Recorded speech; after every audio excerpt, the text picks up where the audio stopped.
Investments in securities market are subject to market risks. Read all the related documents carefully before investing. Hello दोस्तों, कैसे हैं आप सब। उम्मीद करते हैं काफ़ी अच्छे होंगे और आप लोगों ने आज अच्छा खासा प्रॉफिट मार्केट में कमाया होगा। जिन लोगों ने हमारे टेलीग्राम ग्रुप को ज्वाइन कर रखा है उनके लिए तो बहुत ही अच्छा है कि आज 6 मौके मिले थे। 6 ग्रुप में कॉल आई थी जिन पर एक से एक ज़बरदस्त कॉल हुई और एक से एक कॉल ने पैसा बनाया। अगर आप भी हमारे टेलीग्राम ग्रुप को ज्वाइन करना चाहते हैं तो डिस्क्रिप्शन में लिंक दिया हुआ है, उससे ज्वाइन कर सकते हैं और चेक कर सकते हैं कि किस टाइप की कॉल कितने बजे दी गई थी और उसका रिजल्ट क्या आया। चलिए तो बात करते हैं कल के लिए इंडेक्सेस एनालाइज करते हैं मार्च 21 के लिए। तो बात करेंगे कल क्या हो सकता है। अभी देखिए कल के लिए जो आज हम क्या करेंगे, सपोर्ट, रेजिस्टेंस, करंट ट्रेंड क्या चल रहा है, फिलहाल ट्रेंड क्या चल रहा है और इस ट्रेंड में क्या स्ट्रेटेजी आपको बनानी चाहिए, कैसे आपको लॉन्ग और शॉर्ट पोजीशन करनी है, उसके बारे में जानकारी देंगे।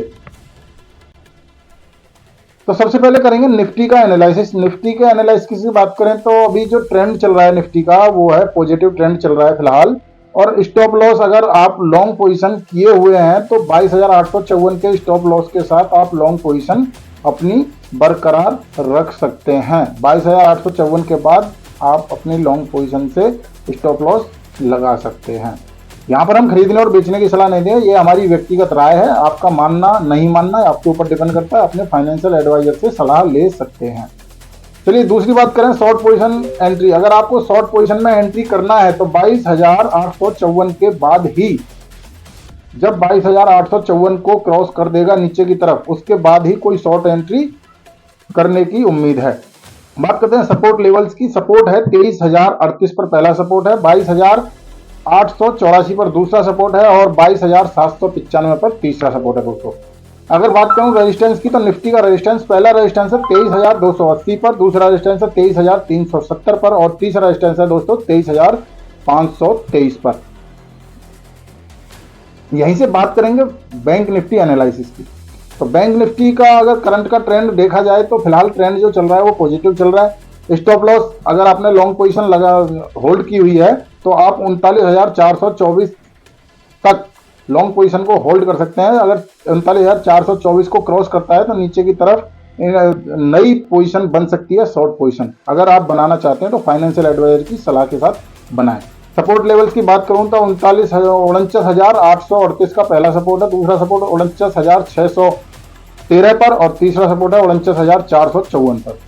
अगर मैं रेजिस्टेंस की बात करूं तो रेजिस्टेंस लेवल है 50,222 पर पहला रेजिस्टेंस, दूसरा रेजिस्टेंस 50,380 पर और तीसरा रेजिस्टेंस है दोस्तों 50,605 पर। अभी बात करेंगे यहीं से फाइनेंशियल निफ्टी एनालाइज करेंगे। फाइनेंशियल निफ्टी में अगर करंट का ट्रेंड देखा जाए तो फिलहाल पॉजिटिव ट्रेंड चल रहा है। अगर स्टॉप लॉस की बात की जाए तो आप अगर लॉन्ग पोजीशन आपने की हुई है तो 23,977 के स्टॉप लॉस के साथ आप अपनी लॉन्ग पोजीशन को जारी रख सकते हैं। शॉर्ट पोजीशन अगर एंट्री करना है, अगर आप शॉर्ट करना चाहते हैं तो 23,977 क्रॉस होने के बाद ही आप इसको शॉर्ट करने के बारे में सोचें। सपोर्ट लेवल की बात करूं तो सपोर्ट लेवल 24,176 पर पहला सपोर्ट है, दूसरा सपोर्ट 24,043 पर है और तीसरा सपोर्ट 23,954 पर है दोस्तों।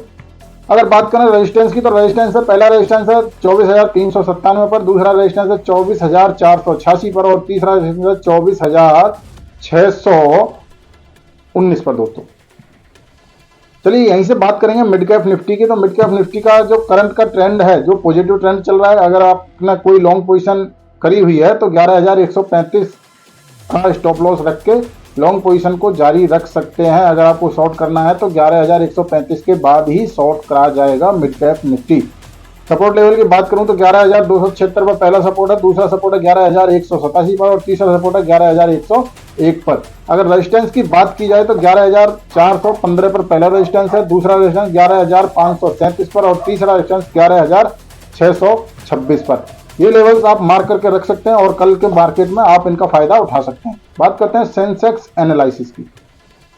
तो सेंसेक्स एनालिसिस में अगर करंट ट्रेंड की बात की जाए तो पॉजिटिव ट्रेंड फिलहाल चल रहा है। शॉर्ट पोजीशन अगर आपने लॉन्ग कर रखा है तो 75,308 का ऐसे लगाकर लॉन्ग पोजीशन को जारी रख सकते हैं। अगर आपको शॉर्ट करना है तो 75,308 के बाद ही शॉर्ट किया जाएगा।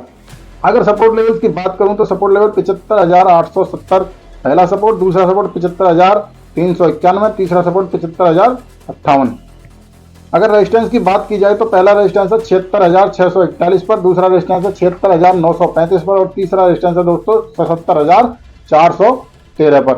तो ये तो थे दोस्तों Nifty, bank Nifty, Sensex, finance Nifty और मिड कैप निफ्टी पर आपके कल के लिए प्रेडिक्शन। ये सिर्फ हमारे विचार हैं, हमारे द्वारा किया गया एनालाइज है, लेकिन ये फाइनल नहीं है। ना ही यहाँ पर हमने किसी को खरीदने और बेचने की सलाह दी है। आप यहाँ अपनी मर्जी से या अपने फाइनेंशियल एडवाइजर की सलाह से खरीद सकते हैं, ये हमारे व्यक्तिगत विचार हैं। तो ट्रेडिंग स्ट्रेटेजी किस तरह से बनानी है? अगर आप लॉन्ग ट्रेडर हैं, अगर आप लॉन्ग करने वाले ट्रेडर हैं तो होल्ड पोजीशन को ऊपर रखना है, स्टॉप लॉस लेवल के ऊपर स्टॉप लॉस लगा के रखना है और होल्ड रखना है, पोजीशन को होल्ड रखना है। बुक प्रॉफिट को बुक करना है जब रेजिस्टेंस के आसपास प्राइस आता है तो उस समय प्रॉफिट को बुक करना है। अगर आप शॉर्ट करने वाले ट्रेडर हैं तो आपको क्या करना है कि जो सपोर्ट लेवल है उसके आसपास अगर कहीं आता है तो वहां पर आपको एग्जिट करना है, ठीक है।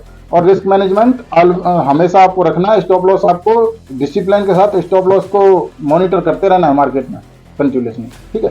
तो ये थे आज आपके लिए आज के levels Nifty, bank Nifty, fin Nifty, mid cap Nifty और सभी पर। तो इस वीडियो में आज के लिए इतना ही, मिलेंगे कल और एक वीडियो के साथ। तब तक के लिए चलिए मिलते हैं अगली वीडियो में। धन्यवाद। Investments and securities market are subject to market risks. Read all the related documents carefully before investing.